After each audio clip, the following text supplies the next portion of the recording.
resources.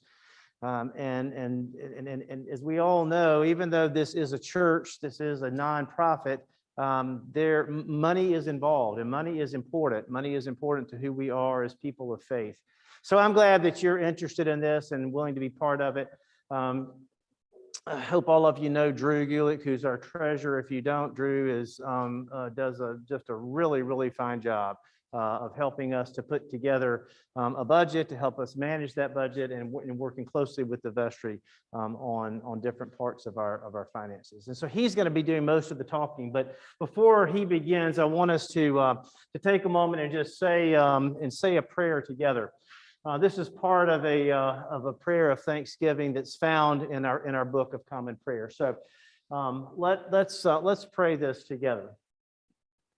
Accept, O Lord, our thanks and praise for all that you have done for us. We thank you for the splendor of the whole creation, for the beauty of this world, for the wonder of life, and for the mystery of love. We thank you for the blessing of family and friends, and for the loving care which surrounds us on every side. Above all, we thank you for your Son, Jesus Christ, for the truth of his word and the example of his life, for his steadfast obedience by which he overcame temptation, for his dying through which he overcame death, and for his rising to life again, in which we are raised to the life of your kingdom. Grant us the gift of your Spirit, that we may know Christ and make him known, and through him at all times and in all places may give thanks to you in all things. Amen. All right. Can I take my mask off? I think I project better unmasked, and everybody's far enough away. Thank you guys for joining today. I think that it's great to see folks here, and we're excited again to give the same presentation after the 10:30 service. I think that before we jump into the numbers, and as David said, we're going to try to keep this to 30 minutes. And I want to include questions and answers in that time period as much as possible. So if there's something that's really jumping out at you, please speak up while I'm going through this. Otherwise, just to make sure we can cover everything, we'll make sure that there's time at the end to go through some Q&A. I think it'll help to start with understanding exactly kind of how the budget and the finances for St. Peter's are managed. We have the endowment, which is overseen by Don Frank and the budget and the endowment committee. And then we have the budget as well. And the budget's overseen starting kind of in the fall. The budget committee meets, and that includes David and his chief of staff, Angela, Darlene, who's the director of finance, myself as the treasurer. And then this year I was joined by Julie Peters, another member of vestry. Kelly Sullivan and Jeff Yant have been on the budget committee for quite some time. So it's kind of nice to have that steady hand and kind of awareness of things that have happened long ago. And then this year we added Rob Hewerman, Tom Hedrick, and Ned Lemkemeyer as well. And so this group gets together during the fall, reviews kind of the financial situation for the church, and starts to make recommendations about what might make the most sense for the budget in the year to come. We went through that process this year like we do every year. And then at that point, I take that recommended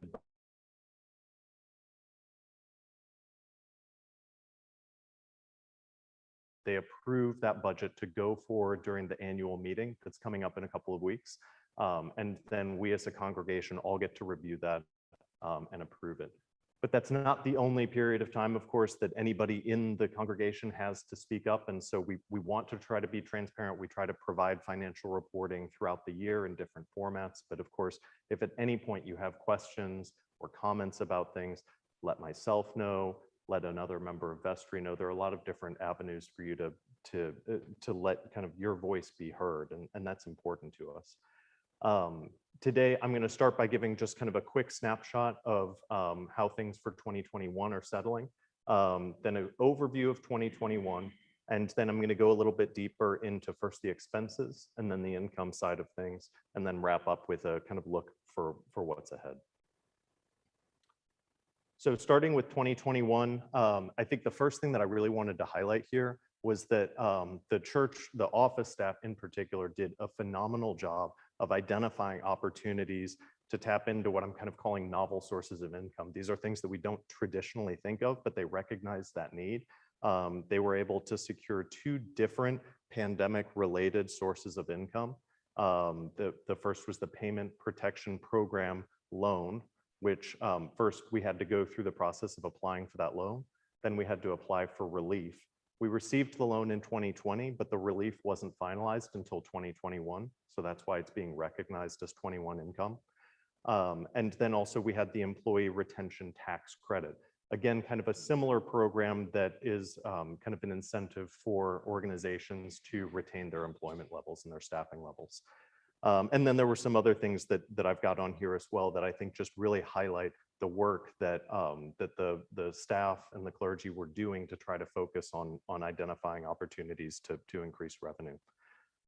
The second thing that I want to call out here is that we were exercising cost discipline, trying to make sure that we were running the church effectively and efficiently while maintaining the services that we've all come to expect and benefit from in the church. I think the biggest cost here, I've said notably payroll. You'll probably remember that our associate rector, Joseph, left to go run a parish of his own. We're happy for him, but sorry to see him go. And then also our interim rector, Rob, also left at the very beginning of the year. And so that put a lot of weight on Kelly's shoulders. And we're really thankful for all that she did during that time, not just the immense amount of work that she took on, but kind of it gave us some breathing room, not backfilling either of those positions to kind of reduce our expenses in the year.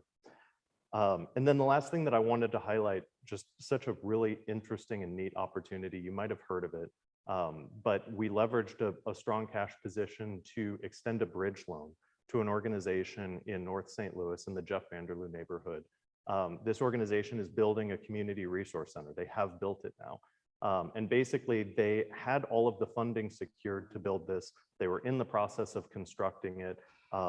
And yet 2 of the grants that were awarded, they hadn't received the funds for yet. And that's normal with these types of grants, but they had to wait for over a year to receive the funds. So they got to a point where they didn't have the cash on hand to complete the project. And we were able to step in and provide them with this bridge loan. And they were able to open, if it wasn't late last year, then it was early this year. So they're now open, operating. They've got a police substation. They've got a health clinic, pianos for people, is teaching youth how to play the piano. It's just such an amazing opportunity. And it's operating today, right now, because of what we were able to provide. And they wouldn't be open yet. They would still be waiting for those grants to come through. But again, that's just a bridge loan, so that will be repaid in full. And so it was really done at no cost to us, and just, I think, a really cool thing that St. Peter's did in the last year. Looking ahead to 2022, this is kind of a summarized version of what you're going to see at the annual meeting in 2 weeks. And so not all of these lines are going to tie out perfectly because we are condensing some of the different lines into single lines to make it easier to review. But I think here the most important thing to note is probably just when you look at the bottom here and kind of the initial line on net cash flow, you'll see that in 2020 we were operating at a loss. But again, the Payment Protection Program loan, the PPP loan, was something that we had already received and we were expecting to be forgiven. It just wasn't forgiven until 2021. And so that's why you see below here, if you adjust for kind of the timing on when we received the cash versus when that loan was forgiven, that we're operating kind of, in the black for each year for the last few years. That was challenging to do at a period of time when we're searching for a new rector, at a time when we're navigating a pandemic. To be able to continue to operate in the black, I think shows, a lot of strong work by a lot of people in this church to make sure that we were able to do that.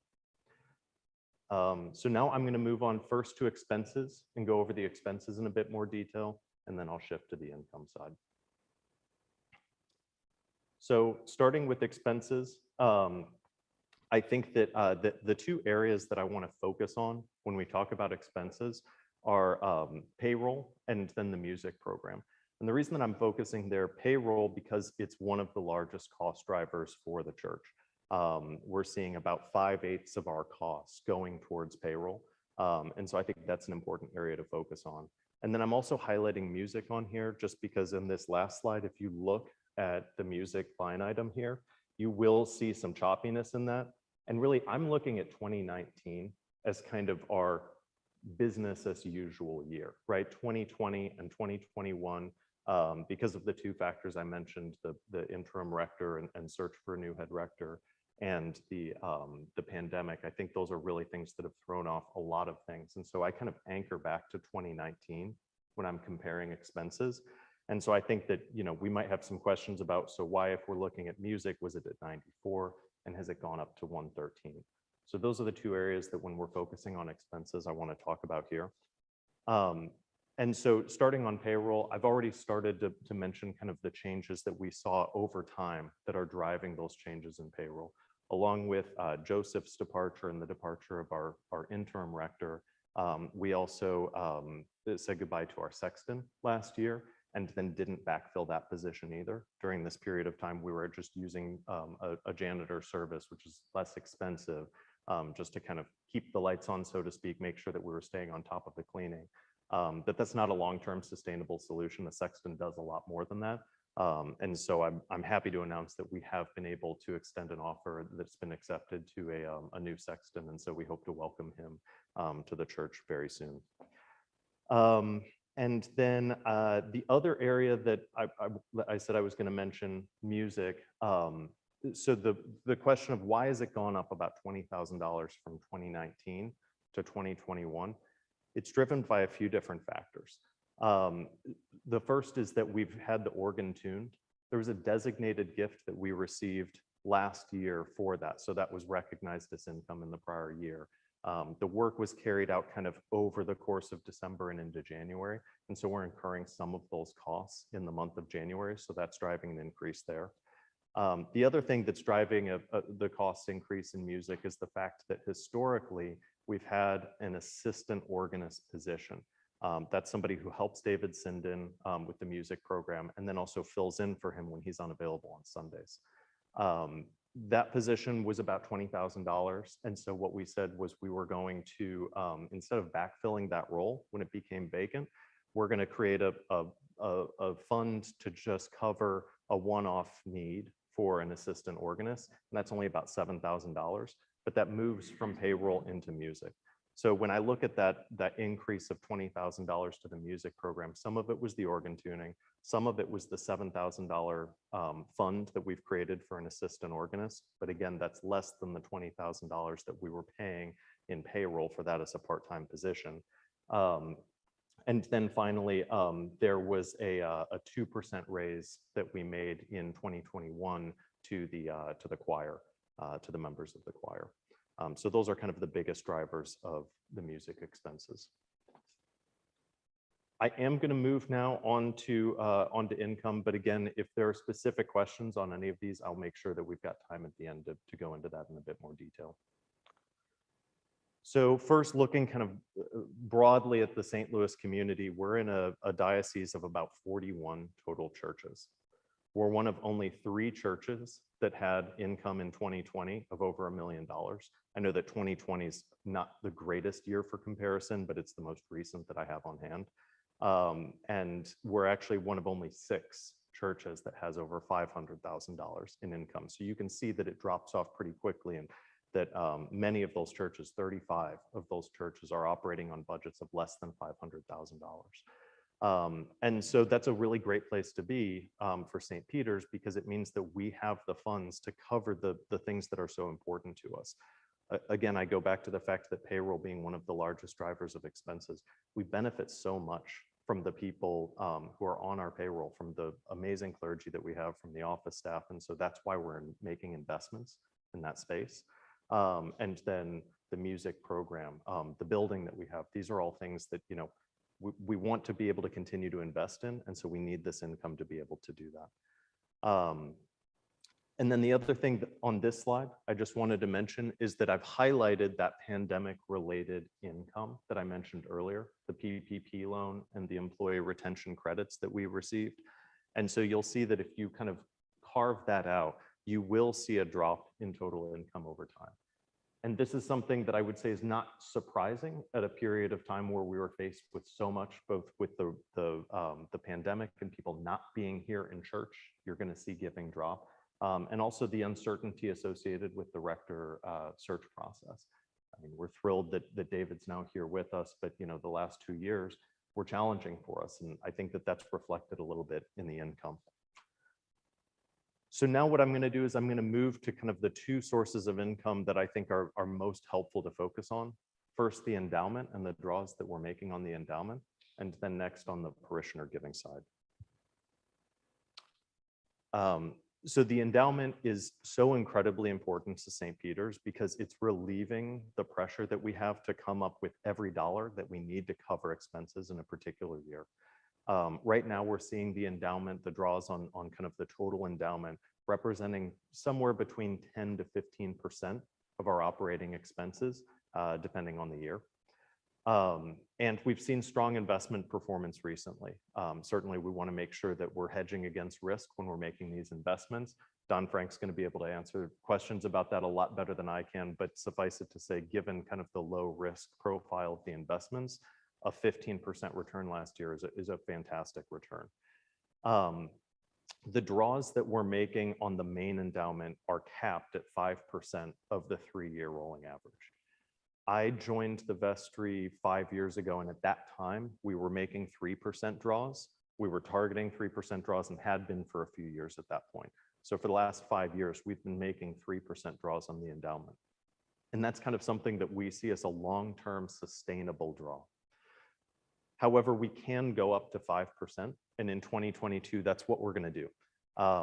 It's not ideal. Certainly, we would not want to do this in the long run. This is not a permanent solution, but there is a reason that the endowment allows us to go up to 5% in our draws.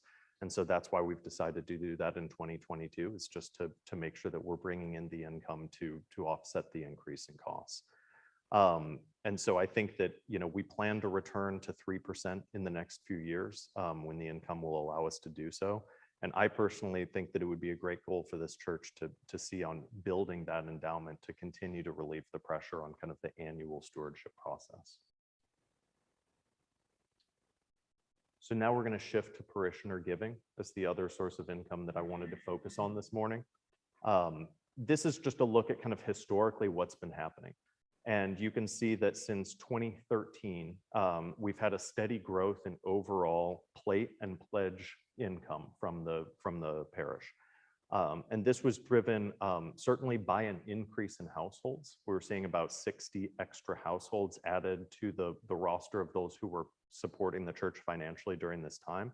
But it was also driven by a net increase in the average gift. So it's not just that we're adding more people to the list that are supporting the church, it's that cumulatively people were offering more financial support to the church over this time. And so I think that that's helpful to kind of anchor to as we look at kind of what's happened over the last few years in parishioner giving. So you can see that starting in 2019, we've had a drop in giving each year through 2021. But this is a little bit misleading. And the reason I say that is that you'll remember that this year we've moved from having a stewardship campaign late in the year of 2021, and we've shifted it to the beginning of this year. So traditionally what people do is when they hear that it's a stewardship campaign, they either make a pledge to give their money in the coming year, or they actually make their commitment. So historically, somebody would have said, it's the end of 2021, I'm going to write a check to the church, and then the church recognizes that revenue in the year it's received in 2021. This year, some households continued to make their pledge at the end of the year, I think probably for tax reasons. But then there were others who said, we're going to wait until the stewardship campaign kicks off in January. And that represents probably about $150,000 in gifts that we believe have been deferred into 2022.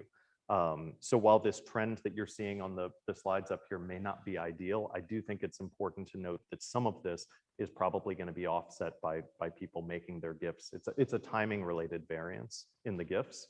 And so hopefully what we'll see is that it's not actually kind of this full drop off, but that actually we'll see the benefit of those gifts being made here in this year. And then I wanted to just kind of finish this slide with a check-in on kind of where things stand right now as of Thursday of last week. So we have 107 total households that have made gifts. We're expecting just over 300 households in total. So we're about a third of the way there when you're looking at the number of households.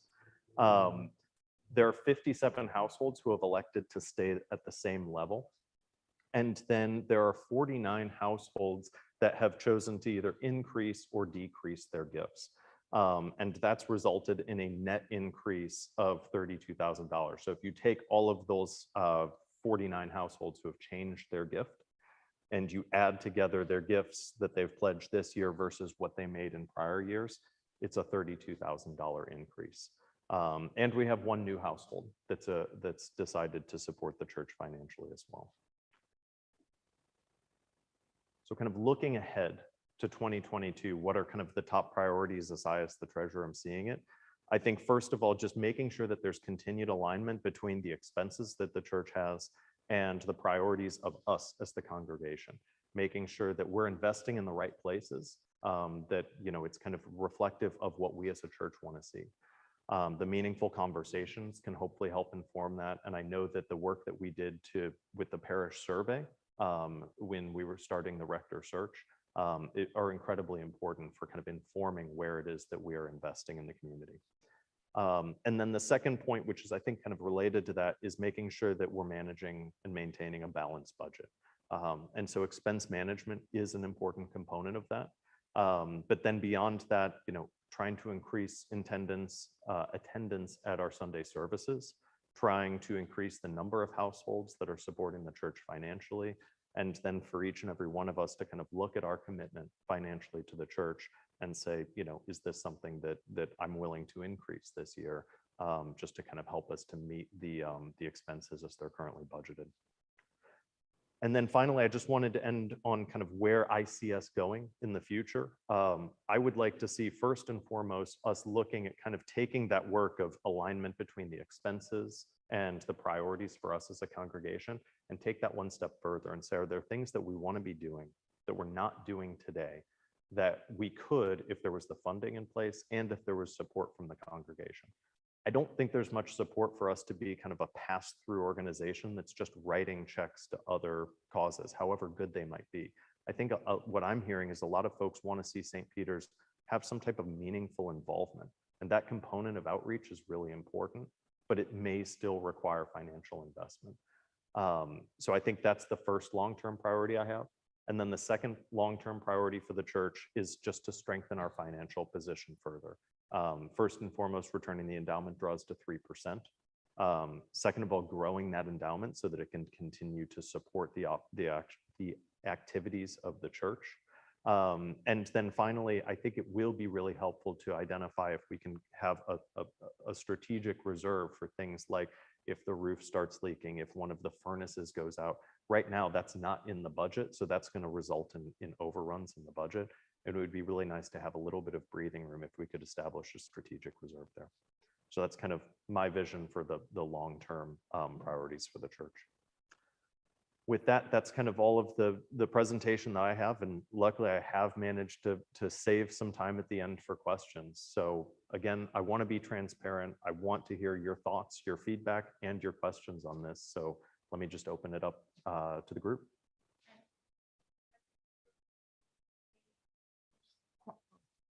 How many paid choir members do we have?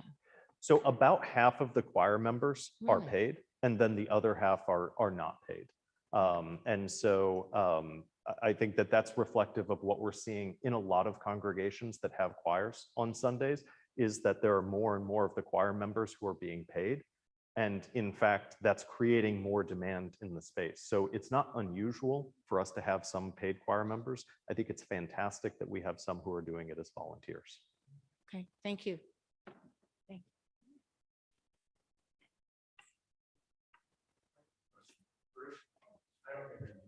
Oh, I do. Oh, okay. Oh, you do then. All right.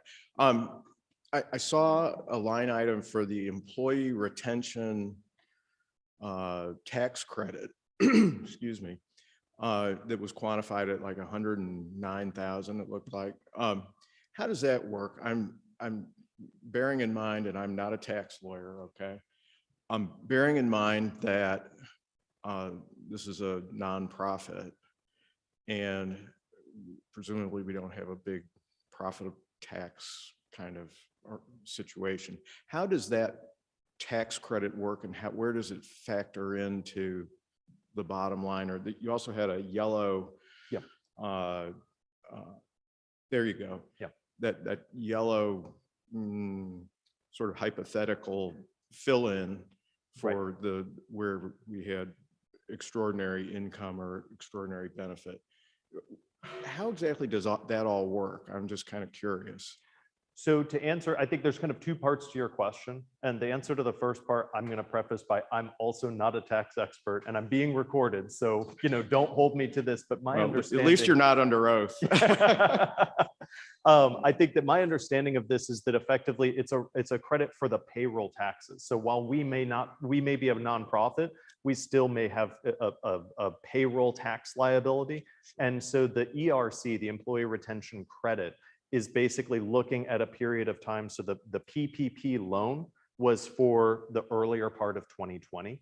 And at one point in time, we were being told that we would not be eligible for the ERC, the tax credit, because we received the PPP loan. But then towards the end of 2020, Congress passed a bill that said, actually, you can be eligible for both. They're just looking at different periods of time. And so the ERC it's retroactively looking at kind of our activity during 2020 and early 2021, and then giving us credit on those payroll taxes, which I think goes into your second question, which is how should we look at it on here? And so both of those funds, the 109 from the ERC and then the PPP loan of 223 or whatever that was, those were both received in 2021. And so that's why we're counting it as 2021 revenue. However, I think the point that I'm trying to illustrate here is that while they were both received in 2021, I'm sorry, it was 215. While they were both received in 2021, if you apply that 215, which we received the funds in the year prior, if you apply it as income over here, you can offset the loss that we sustained. And so you're adding the 215 in, and you've got, a positive balance at the end of the year. The 215 was cash in the door from the proceeds of the loan. And if I understand it now, is that 109,000 was a cost avoided on payroll expense. That's right. Okay, I get right. it. Okay, thanks. Well, it was credited back. We had the expense that was incurred and we received it back Okay, in 2021. all right. Okay, I understand. Great, thanks. Got a question over? How do you think is the committee who's helping with the campaign, how do they have any strategies for how to reach the 180 families who are at the moment not supporting the church? That is a question for Janet. The phone, she's giving me the. Hi. Yes, we do. And actually what we're targeting initially are the parishioners who have given us and supported us over the last few years. They will be our first calls. Rest assured, we will be contacting everyone that hasn't by letter as well as by phone call. Thanks. Janet, I think there was another question back here. Sorry, I'm not able to see all the numbers, but my question is, what is our operating budget? Okay. What is our operating budget comparing to 2019? So you're talking about what the expenses are for the church? Operating budget, what was our budget 2019 and So now for- the budget in 2019, I don't have the budget in front of me. I think that we were tracking close to budget at the end of the year. And so really kind of we're setting the budget at the beginning of the year, Yeah. and we're always trying to run kind of a break even, but so a balance between the income and the expenses. And so any changes that may have happened on the income side could have driven that increase that you're seeing at the bottom, 15,000. It could have also actually been higher income that was then offset by an increase in expenses. As the income came in, maybe we raised expenses in certain areas. But I'm sorry, I don't have the budget numbers for that far back in front of me. My next question is for churches in St. Louis or around the country, it's pretty common they touch the endowment as a kind of help the budget, even for St. Michael. Is our percentage higher than any other places, or is it compatible to other Episcopalian churches? It depends on how you look at it. So I think a lot of people do compare us with St. Michael, St. George, because they're one of those three organizations, the cathedral being the third, that has an income of over $1 million. The net amount that's in the endowment is greater at St. Michael, St. George, but so are their expenses and so is their income. But when we look at kind of what they're drawing from their endowment compared to what we're drawing from ours, it's similar. But I think that that's such an incredible area to focus. I mean, certainly, first of all, you need to make sure that you're minimizing your draws and that you're matching the income and the expenses. But then from there, if you're able to increase that endowment, it's difficult to do because every $100 that you give to the endowment, you're only going to receive about 3 of that back if you're at a 3% draw in the next year. But you'll get that $3 every year. And so kind of the compounding effect of that, I'd really like to see us try to focus on the endowment as a long-term goal.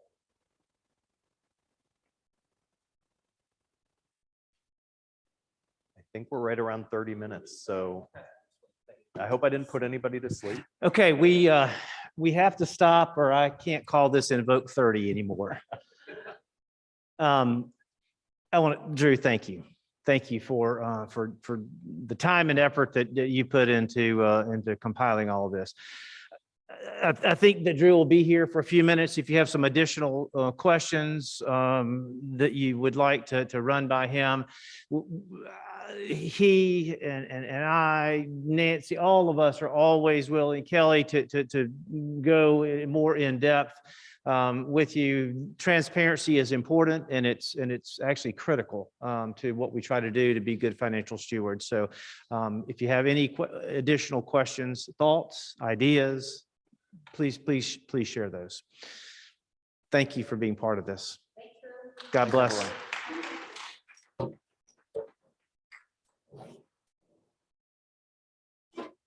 And there'll be more, not this type of thing, but there'll be another Invoke 30 next Sunday. So I hope you'll be back.